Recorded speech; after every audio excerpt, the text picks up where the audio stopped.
It seems every time someone has an awakening, they go to India. But Hinduism with its many gods was too confusing for me. As a result, I would not go anywhere near anything that is Hinduism. But as I listened to Alex Ferrari on Next Level Soul podcast talked about Yogananda, I was intrigued and decided to go into the autobiography of a yogi.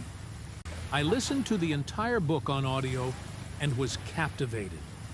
As usual, once I find a good thing, I do not stop there. I went into Indian mysticism and found they have one supreme being, Brahman. This supreme being, Brahman, is my God, the one infinite supreme being. And the gods are like Buddha, Jesus. That helped me shed my resistance about anything Hinduism. And then I came across Ramana Maharshi.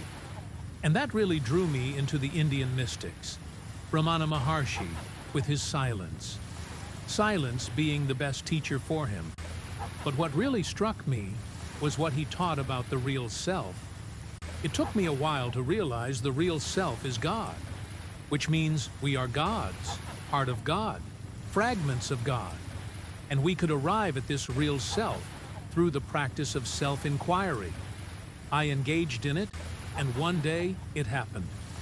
As I asked myself, to whom are these thoughts arising?